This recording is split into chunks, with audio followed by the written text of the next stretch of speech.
A simple woman stood silently as rich socialites ridiculed her at an exclusive art gala. New maid. Miranda Rothschild sneered loudly, causing laughter to erupt.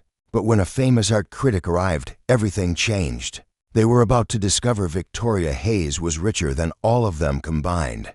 The Westfield Museum of Modern Art shimmered under elegant lighting, its marble floors reflecting the glittering jewelry and designer outfits of New York's elite. A charity gala to raise funds for arts education had transformed the main gallery into a sea of wealth and prestige. Victoria Hayes stepped through the grand entrance, her amber eyes taking in the scene with quiet appreciation. At 44, she carried herself with understated confidence.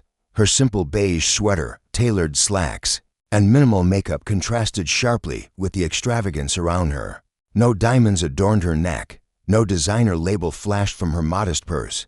"Name, please?" asked the attendant, a hint of skepticism in his voice as he scanned her attire. "Victoria Hayes," she replied softly. The young man's finger moved down the list with visible doubt. His eyebrows rose slightly when he found her name. "Oh, yes, Miss Hayes. Welcome." Victoria nodded politely and accepted her entry card, moving into the gallery space where waiters circulated with champagne flutes and hors d'oeuvres on silver trays. Near a striking abstract painting, Miranda Rothschild held court with her usual entourage. At 50, she maintained her position as the self-appointed queen of Manhattan's social scene through strategic donations and even more strategic friendships. Her tailored navy suit and pearl necklace, the uniform of old money, complemented her perfectly coiffed auburn hair. "Darlings, did you see the Bergman collection?" Miranda's voice carried deliberately. "Simply divine, though I told Howard the pricing was a bit presumptuous, even for him." Heads nodded in agreement. Champagne glasses clinked. No one dared disagree with Miranda Rothschild. Victoria moved through the space quietly, stopping to truly observe each painting, her head tilting slightly. As she absorbed the details, she declined champagne with a gentle shake of her head. Focused instead on the artwork, Miranda's gaze drifted across the room, settling on Victoria. Her eyes narrowed as she cataloged the simple outfit, the unadorned fingers, the sensible shoes. A smirk formed on her glossy lips. Who let the help in early? She stage whispered to her companions, just loud enough for nearby guests to hear. Jack and Kensington, Miranda's loyal second-in-command, giggled behind her hand. Maybe she's lost. The catering entrances around back. Victoria remained absorbed in a vibrant oil painting. Seemingly oblivious to their comments, she moved closer to the canvas, studying the brushwork with genuine interest.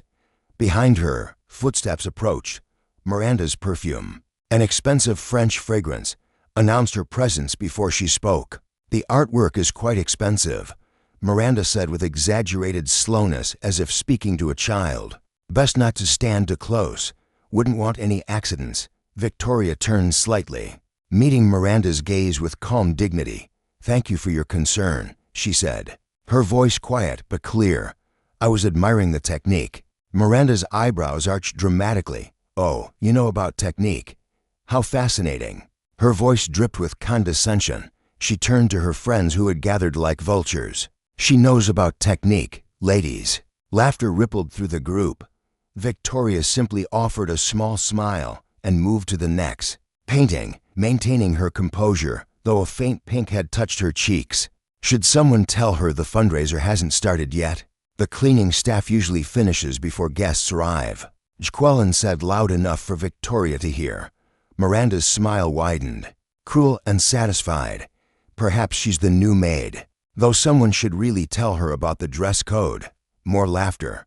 Victoria's back straightened almost imperceptibly, but she continued her methodical appreciation of the art, refusing to give them the satisfaction of a reaction. "I simply can't bear it," Miranda declared, her voice carrying across the gallery. "Someone has to say something. This is the Westfield, not some public library." Victoria had moved to a sculpture display, her fingers lightly clasped behind her back as she circled a modern piece. Studying its curves and angles, Miranda glided toward her, her entourage trailing like expensive perfume. "Excuse me," she called out. I believe there's been some confusion. The general admission event is tomorrow. Tonight is for donors and patrons only. Several nearby conversations quieted as people turned to watch. Victoria looked up, meeting Miranda's gaze directly. There's no confusion. I have an invitation. Her voice remained calm, neither defensive nor confrontational. Miranda's eyes widened in mock surprise. Really? How unusual. She extended her manicured hand. I'm Miranda Rothschild, chairwoman of the board, and you are Victoria Hayes. She shook Miranda's hand briefly. A flicker of annoyance crossed Miranda's face at the lack of recognition her name had produced. And what brings you to our little fundraiser, Miss Hayes? Are you interested in the arts? The question dripped with insinuation. Victoria nodded. Very much so. How lovely. Miranda's smile didn't reach her eyes. And what do you do exactly? Before Victoria could answer, Jolene interrupted with a theatrical gasp. Oh, Miranda. Maybe she's one of the scholarship recipients. You know, from your foundation. She turned to Victoria with exaggerated kindness. Do you work with underprivileged children, dear? Several women tittered behind their champagne glasses. I work in business, Victoria replied simply. Business, Miranda repeated, exchanging amused glances with her friends. How wonderfully vague. What kind of business? Retail administration? Her eyes dragged over Victoria's simple attire once more. Customer service, perhaps? Investment and development, Victoria answered, her expression unchanged despite the growing circle of onlookers. Miranda laughed, a tinkling sound without warmth. Of course, and I'm sure you're very successful. She gestured to Victoria's plain sweater. One can tell by your distinctive fashion choices. The group of socialites barely contained their laughter now. A few guests looked uncomfortable but remained silent, unwilling to cross Miranda Rothschild. Miranda Darling called a silver-haired woman approaching the group. They're about to unveil the Hartman piece. You simply must give your opinion before anyone else sees it. Of course. Veronica coming. Miranda turned back to Victoria. Her voice hunted with false sincerity. Do enjoy the evening. Miss Hayes, feel free to take a brochure. The donation options start quite small. She emphasized the word small with a patronizing smile. Every little bit helps. As Miranda turned to leave, she added loudly enough for nearby guests to hear. And if you're looking for employment, I believe the museum gift shop is hiring. Something more suitable for your talents. Victoria remained still, her expression giving away nothing as laughter followed Miranda across the room. An older gentleman who had observed the exchange approached Victoria, offering a sympathetic smile. Don't mind Miranda. She treats everyone that way unless they have a recognizable surname or a seventh-figure. Donation history. Victoria glanced at him, the corner of her mouth lifting slightly. I'm used to it. People see what they expect to see. Indeed, they do. He extended his hand. Jeffrey Williams. I curate the modern wing. Victoria Hayes. Pleased to meet you. She shook his hand, then returned her attention to the sculpture. Your collection is impressive.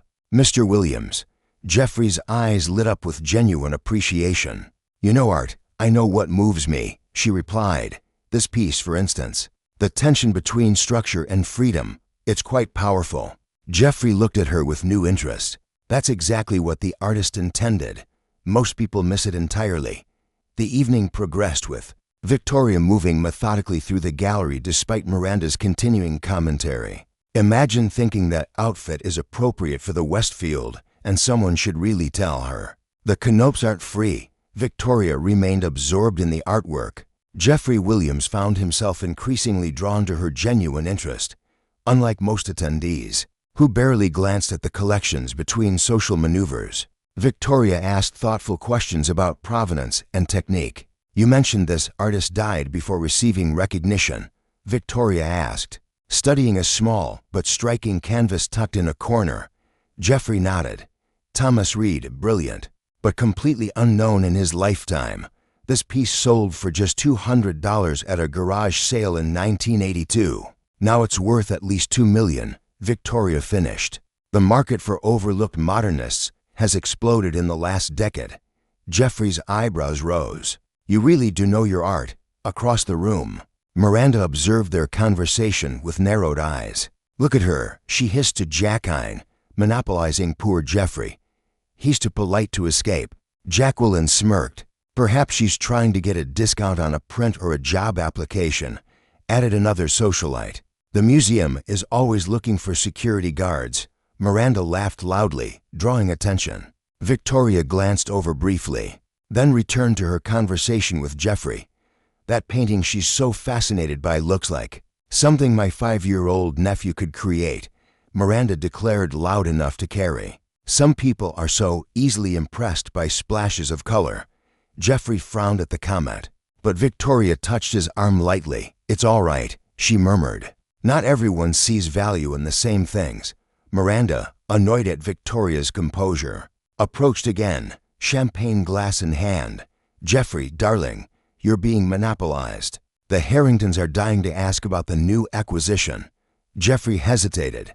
Miranda, Ms. Hayes here has some fascinating insights about I'm sure she does. Miranda interrupted with a dismissive wave. But the Harringtons donated $500,000 last year. Their insights take priority. Wouldn't you agree? The curator's discomfort was evident, caught between professional obligation and genuine conversation. Please, Victoria said quietly. Don't let me keep you from your duties, Mr. Williams.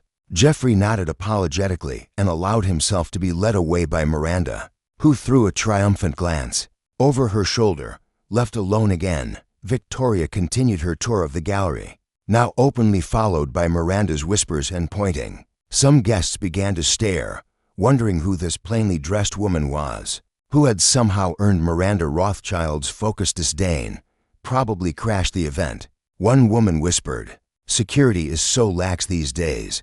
The evening reached its centerpiece moment, the unveiling of a recently discovered masterpiece by renowned artist Edward Hartman, expected to be the highest-selling item at the charity auction. Museum director Howard Bergman took to the small podium, tapping his glass for attention. Ladies and gentlemen, esteemed patrons of the Westfield, it is my great pleasure to present Daybreak at M. Terry, a long-lost Hartman that has not been seen in public for over 40 years. The crowd gathered around as two white-gloved assistants carefully removed the covering, revealing a breathtaking seascape bathed in golden morning light.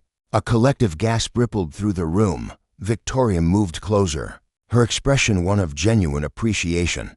Absolutely magnificent, Miranda declared loudly. Howard, you've outdone yourself. The Rothschild Foundation will definitely be bidding on this treasure. Howard beamed. We're starting the bidding at $3 million, Miranda. A bargain for a Hartman of this caliber, Miranda replied with practiced nonchalance. Victoria had made her way to the front of the crowd, standing directly before the painting, studying its details. With focused attention, Miranda's eyes narrowed. "Excuse me," she called out, her voice sharp. "Perhaps you could give others a chance to see, those of us who might actually be able to bid." She emphasized the last words with a pointed look at Victoria's simple attire. Several people snickered.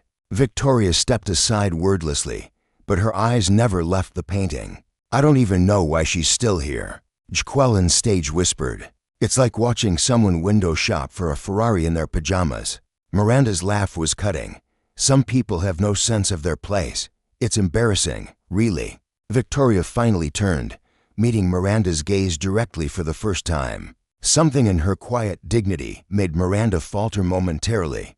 The brushwork in the lower right corner, Victoria said clearly, addressing Howard Bergman. "It doesn't match Hartman's technique from that period." A hush fell over the nearby crowd. Howard blinked in surprise. "I beg your pardon. Look closely," Victoria continued, pointing without touching. "Hartman never used that cross-hatching method until his later works. This section appears different from the rest." Howard leaned in, studying the area she indicated, his brow furrowed. Miranda stepped forward, her face flushed with anger. "How dare you question the authentication? Who exactly do you think you are?" Victoria opened her mouth to respond when the gallery doors swung open, and a distinguished man in his 60s entered. His silver hair and impeccable suit gave him an air of authority that immediately drew all eyes. "That's James Harrington," Jacqueline whispered, "the biggest art collector on the East Coast." "And right on time," Miranda said. smoothing her skirt and preparing to intercept him. But James Harrington had already spotted something or someone across the room. His face broke into a broad smile as he called out, "Victoria Hayes, the woman herself." The room went silent as James Harrington strode purposefully across the gallery floor, arms outstretched toward Victoria. His voice, accustomed to boardrooms and lecture halls, carried effortlessly. "When they told me Victoria Hayes might attend tonight, I almost didn't believe it. You're notoriously difficult to catch at these events." Victoria's reserved smile warmed considerably as she accepted his embrace. "Hello, James. It's been too long." Miranda stood frozen, champagne glass halfway to her lips, watching the interaction with growing confusion.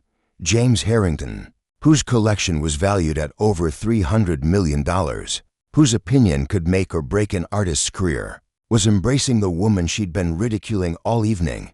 "Ladies and gentlemen," James announced, keeping a friendly arm around Victoria's shoulders.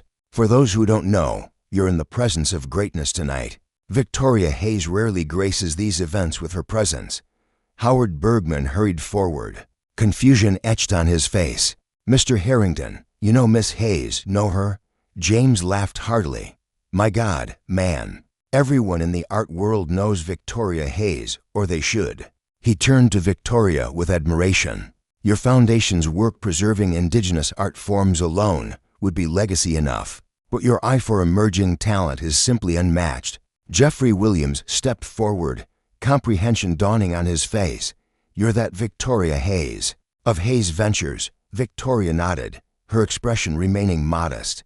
"The same, good heavens," Jeffrey breathed. "Your acquisition of the Thompson collection last year was masterful, and your donation to the Metropolitan's Restoration Department." Miranda's face had drained of color. "Hayes Ventures," she whispered to Jacqueline, who looked equally stunned. James turned his attention to the Hartman painting. "Now, Victoria, I heard you mentioning something about the brushwork. You always did have the most discerning eye in the business." Victoria approached the painting again, this time with James and Howard flanking her. "The technique in this section," she indicated, "doesn't align with Hartman's documented approach from this period. I believe it may have been restored, perhaps not entirely faithfully, to the original." Howard examined the area more carefully, then nodded slowly. "You know, I think you're right. Our authentication team mentioned some restoration, but didn't flag it as significant. It doesn't diminish the piece's value," Victoria added kindly, "but it should be noted in the provenance." James shook his head in admiration. "This is why your collection is unparalleled, Victoria. You see what others miss." Around them, the crowd had begun to whisper urgently. "Victoria Hayes of Hayes Ventures, worth billions, owns one of the largest private art collections in America, turned down a seat on the Museum of Modern Art board, donates millions anonymously." Miranda Rothschild stood perfectly still, her face a mask of horrified realization. "Victoria," James said, guiding her toward the stunned museum director, "Howard has been trying to secure a meeting with you for months. Your assistant is remarkably effective at keeping your calendar clear." Howard Bergman extended his hand, practically vibrating with eagerness. "Miss Hayes, I had no idea you would be attending tonight. We would have prepared a proper welcome. That's precisely why I come unannounced." "Howard," Victoria replied with gentle humor, "I prefer to observe without ceremony." Miranda Rothschild pushed forward, her social instincts overriding her shock. Her face had transformed into a mask of delight, as though the previous hours had never happened. "Victoria Hayes, what a remarkable surprise." She air-kissed near Victoria's cheeks. "I don't believe we've been properly introduced. I'm Miranda Rothschild, chairwoman of We Met Earlier," Victoria stated simply. The room grew uncomfortably quiet. Miranda's smile faltered only momentarily. "Did we? I meet so many people at these events. You must forgive me." James Harrington raised an eyebrow. "Victoria rarely forgets a face, Miranda. One of her many talents around them." The other socialites, who had participated in the mockery, began to shift uncomfortably. Jacqueline Kensington had turned an alarming shade of red, suddenly intensely interested in her champagne glass. "Ms. Hayes," Howard interjected, "would you honor us with your thoughts on the new acquisitions?" Your insight would be invaluable. Victoria nodded graciously, and as she moved with Howard and James toward another section of the gallery, the whispers exploded behind them. Did you see Miranda's? Faced Hayes Ventures is worth what? 20 billion. She could buy this entire museum without blinking, and Miranda called her the maid. Jeffrey Williams fell into step beside them, his expression both chagrined and amused. I should have recognized you immediately, Ms. Hayes. Your donation to our educational program last year was transformative. Victoria smiled. The program's success is due to your implementation, Mr. Williams. I merely provided resources. As they toured the collection, more guests gravitated toward their group, eager to be associated with Victoria Hayes now that her identity was known. The transformation was as immediate as it was transparent. Miranda remained rooted to her spot, her social circle disintegrating as members peeled away to orbit Victoria instead. Jacqueline approached her, voice hushed. Miranda, she's the Hayes behind Hayes Tower on 5th Avenue and the Medical Research Center at Colia. And I know who she is, Miranda hissed, her composure cracking. Why was she dressed like that? Why didn't anyone warn me? They say she's worth over 12 billion, Jacqueline continued, watching Victoria across the room. And we spent the evening calling her. Miranda cut her off with a sharp gesture. We need to fix this now. The crowd around Victoria had grown with socialites who had previously ignored or mocked her. Now vying for her attention, Victoria maintained her quiet dignity, giving thoughtful responses to questions about art, but deflecting personal inquiries with practiced ease. Miranda circled the periphery of the group, waiting for an opening. When Victoria stepped away briefly to examine a small sculpture, Miranda pounced. Victoria, darling, she gushed, positioning herself directly in Victoria's path. I simply must apologize for our little misunderstanding earlier. Had I known who you were, it would have changed your behavior. Victoria finished, her voice gentle but pointed. Miranda blinked rapidly. Well, of course, we would have welcomed you properly. Which highlights the issue, doesn't it? Victoria met Miranda's gaze steadily. Our treatment of others shouldn't depend on their bank accounts or social standing. James Harrington, overhearing, nodded approvingly. Victoria is famous for it, you know. Shows up places without fanfare, observes how people behave naturally. He lowered his voice conspiratorially, though still loud enough for nearby guests to hear. She's known to make significant donations to institutions where staff and patrons show kindness to everyone, not just VIPs. Miranda's face pad further. I assure you that's exactly the philosophy of the Rothschild Foundation. We value all members of the community. Your actions speak volumes, Miranda, Victoria said quietly. As do mine. Miranda opened her mouth to respond, but Howard Bergman approached, practically glowing with excitement. M. Hayes, we're about to begin the auction portion of our evening. Would you do us the honor of saying a few words? Your passion for arts education aligns perfectly with tonight's cause. Victoria hesitated, then nodded briefly, if you think it would help. As she followed Howard to the podium, Miranda remained behind, her carefully constructed social throne crumbling beneath her. Socialites who had laughed at her jokes earlier now avoided eye contact. At the podium, Victoria spoke without notes, her voice clear and unpretentious. Art has the power to transform lives, not through its monetary value, but through its ability to foster empathy and understanding.